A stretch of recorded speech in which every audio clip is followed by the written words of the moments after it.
अस्सलाम वालेकुम dear student. Today we are going to discuss our lesson number 9 EDO 301 का। Let's start. सबसे पहले हैं जो डोमेन ऑफ लर्निंग। तीन किस्म के डोमेन होते हैं लर्निंग के। ये ब्लूम की टेक्सोनोमी भी होगी, आपने अच्छे से देखनी है।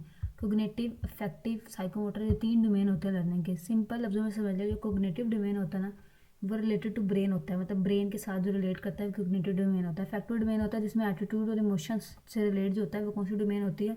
अफेक्टिव होती है। साइकोमोटर डोमेन कौन सी होती है?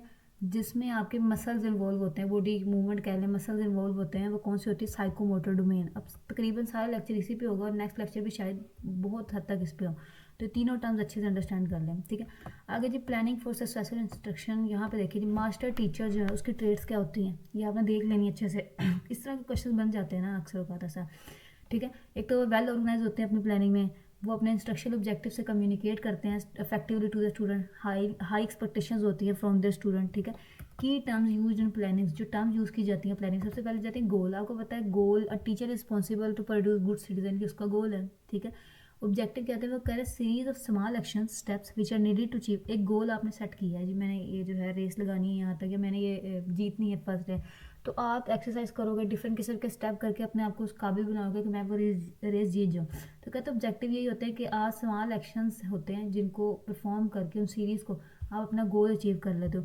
इसके बाद इंस्ट्रक्शनल ऑब्जेक्टिव क्या होते हैं? सिंपली वर्ड में वो ऑब्जेक्टिव होते हैं जो आपने लेसन पढ़ाने के एंड पर, जैसे कि मैं इस लेसन पढ़ाने के एंड पर एक ऑब्जेक्टिव सेट कर लूँ कि मेरे स्टूडेंट को ये आ जाए, तो ये क्या होता है आपका इंस्ट्रक्शनल ऑब्जेक्टिव होते हैं। अब those objective which are needed to be achieved by the end of the lesson. ये कौन से ऑब्जेक्टिव होते हैं? एमसीक्यूज भी हो सकता है कि ऐसे कौन से ऑब्जेक्टिव हैं जो कि and of the lesson achieve होते हैं कि होने चाहिए, वो कौन से होते हैं? इंस्ट्रक्शनल ऑब्जेक्टिव होते हैं।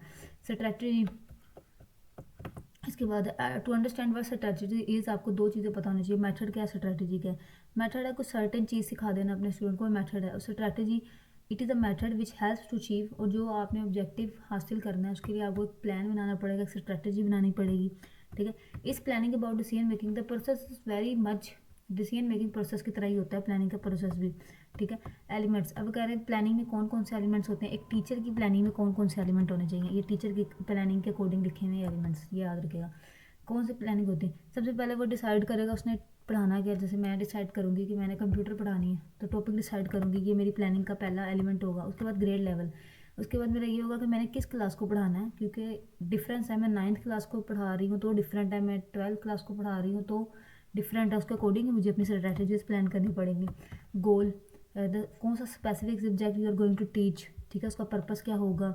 इंस्ट्रक्शनल ऑब्जेक्टिव पहले भी बता दिया, ऐसे ऑब्जेक्टिव जो आपको at the end of the lesson जो है अचीव करने होते हैं, ठीक है। जैसे कि मैं कहूँ कि मैंने अगर पढ़ा दिया उसके बाद मेरे स्टूडेंट जो है at the end of the lesson एक डायग्राम बना सके, वो खुद बना सके, तो ये क्या होंगे? इंस्ट्रक्शनल ऑब्जेक्टिव्स होंगे।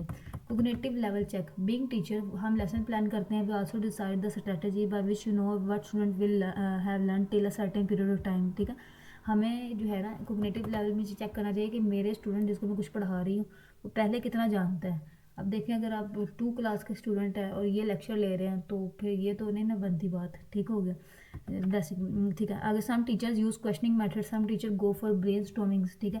कुछ टीचर एक्सेस करने के लिए क्या करते हैं, आपसे क्वेश्चनिंग कर लेते हैं, कुछ ब्रेनस्टॉर्मिंग कर लेते हैं, मतलब आपको एक वर्ड दे देंगे लाइक मैंने कहा कोग्निटिव। अब आप सोचेंगे कोग्निटिव क्या है, आप आइडिया लगाएंगे और डिफरेंट किस्म के आइडियाज बताएंगे जी कोग्निटिव ये हो सकता है, तो ये होती है ब्रेनस्टॉर्मिंग, ठीक हो गया। आगे है और कौन सा एलिमेंट होगा उस प्लानिंग में इन्वॉल्व, कि स्टूडेंट की करैक्टरिस्टिक्स होंगी प्लान करना, क्योंकि हर स्टूडेंट की करैक्टरिस्टिक्स अलग होती हैं। कुछ अच्छी चीज़ें कर लेते हैं, गुड डूइंग थिंग्स कर लेते हैं, ठीक है। कुछ काइनेस्टिक लर्नर होते हैं, ये मैं आगे बताऊंगी कौन होते हैं, ठीक हो गया। रिसोर्सेज, ठीक है, आपको ये भी आइडेंटिफाई करना है कि मैं जब क्लास में पढ़ाऊंगी तो मेरे कौन से रिसोर्सेज यूज़ करूँगी, ठीक हो गया। मल्टीमीडिया यूज़ करूँगी, वैसे ज़्यादा जो हमारे होते हैं वो यही होता है, बोर्ड मार्कर होगी, वाइट बोर्ड हो गया, अभी तक भी ये चल रहा है तकरीबन। आगे असाइनमेंट और होमवर्क, ठीक है। टीचर को देखना होगा कि अब स्टूडेंट को मैंने पढ़ा दिया तो मैं कुछ ऐसा करूँ कि जिससे मैं देख सकूँ कि उन्होंने कुछ सीखा भी है या नहीं। जैसे हमें असाइनमेंट मिलती है वीओ में, तो ये भी एक तरीक़ेकार है।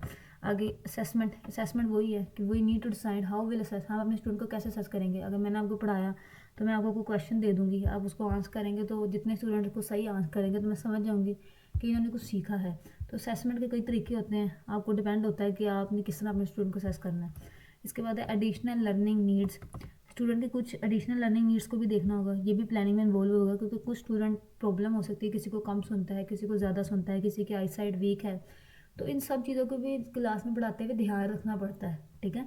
एज अ टीचर हमेशा प्लान करना होता है टाइम अलोटेड, कि हमें अपने टाइम में पढ़ाना है। तो अगर मैंने 5 लेसन्स जैसे कि ये पढ़ा रही हूँ, तो मैंने 12 मिनट का, उसमें कोई 5-6 कंसेप्ट होंगे, तो मैंने डिसाइड करना है कि किस पैराग्राफ को मैं कितना वक्त दूंगी, ठीक है। तो ये होता है टाइम अलोटेड, ये भी प्लान करना होगा टीचर को, फिर ही वो क्लास ओवरऑल मैनेज कर सकेगा। आगे डोमेन ऑफ लर्निंग, ये पहले ही बता दिए, 3 है। कोग्निटिव, इंटेलेक्चुअल डेवलपमेंट भी कहते हैं, attitude, psychomotor domain, procedure knowledge में भी आ जाता है, ठीक है। CAP, cognitive, affective and psychomotor. अगर आपसे पूछ ले CAP स्टैंड फॉर, जो CAP, तो आगे आपको ये दे दे नीचे ऑप्शन, तो आपको पता है cognitive, A for affective and P for psychomotor. आगे है जी कोग्निटिव डोमेन। अब ये मैंने कहा था रिलेटेड टू ब्रेन होती है। अब देखें, जैसे डिक्शनरी का यूज़ करना है, मेमोराइज करना है फैक्ट्स को, मैथमेटिक्स की प्रॉब्लम को सोल्व करना है, ऐसे राइटिंग करना, ये सारी किस में आ जाएंगी, ये सारी इंटेलेक्चुअल स्किल्स हैं, कोग्निटिव डोमेन में आएंगे, क्योंकि रिलेटेड टू ब्रेन है। आगे इफेक्टिव डोमेन, इसमें मैंने पहले बता दिया था कि आपकी फीलिंग एटीट्यूड होता है, मतलब कोऑपरेटिंग, अकोमोडेटिंग डिफरेंट आइडिया, एक दूसरे को रिस्पेक्ट करना, तो ये देखें ये इमोशंस में आ रहा है ना, ठीक है, ठीक है। इसके बाद देखिए it is important for every single, अब ये आप देख लीजिएगा, देखिए आप वो यहाँ पे सिर्फ ये बात कर रहे हैं कि आपको जो है एक दूसरे के साथ मिलकर काम करना होता है, क्योंकि हम आइसोलेशन में नहीं होते हैं। अगर हम आइसोलेशन में काम करेंगे तो हम लोगों से इंटरेक्ट करने की स्किल नहीं होगी हमारे पास। साइकोमोटर डोमेन, जैसे कि इसमें मसल्स इन्वॉल्व होते हैं, स्टार्टिंग में बता दिया था। अब मसल्स का बाईसाइकिल चलाओगे तो मसल इन्वॉल्व होंगे, स्टिचिंग करोगे, काम है। इसे कहते हैं skill oriented things which our motor muscles, इसमें मोटर मसल्स इन्वॉल्व होते हैं। कौन से मसल्स इन्वॉल्व होते हैं, motor muscles. So anything which involve our motor muscles, जो भी जिसमें हमारे मोटर मसल्स इन्वॉल्व होते हैं, आपके कौन से होते हैं, साइकोमोटर डोमेन होते हैं। MCQs बने, anything which involve our motor muscles is called, तो आपको पता होगा साइकोमोटर डोमेन, क्योंकि इसमें मसल्स इन्वॉल्व होते हैं, ठीक है। आगे है comments. The term master teacher इस एक्चुअली अ टीचर जिसके पास एक्सपर्टीज़ होती है अपने सब्जेक्ट की, और उसके पास क्वालिटी लर्निंग देता है वो अपने स्टूडेंट को। अगर वो एक्सपर्ट है अपने पढ़ाने में, तो ऑब्वियसली वो अपने स्टूडेंट को एक अच्छी क्वालिटी लर्निंग प्रोवाइड करेगा। ये पहले भी इसकी ट्रेड्स हमने पढ़ी है, ये फिर इसकी बात आई है। इसके बाद है काइनेस्थेटिक लर्निंग, स्टार्ट में कहा था बताऊंगी। इसको टेक्टाइल लर्निंग भी कहते हैं, याद रखिएगा, इसको टेक्टाइल लर्निंग भी कहते हैं। मतलब कह रहे हैं कि स्टूडेंट सिर्फ लेक्चर ले नहीं रहा, उसको फिजिकली भी कर रहा है, ठीक है। तो इसे क्या कहते हैं, काइनेस्थेटिक लर्निंग कहते हैं। एज ऐसी learning style in which learning take place by the student carrying out a physical activity rather कहते हैं कि बजाय वो सिर्फ लेक्चर ही सुनता रहे, ठीक है। जो people with kinesthetic learning style को commonly known as a doers, ये भी MCQs हो सकता है, ये भी MCQs हो सकता है, और ये खुद एक शॉर्ट क्वेश्चन हो सकता है, ठीक है, डिफाइन, ठीक है।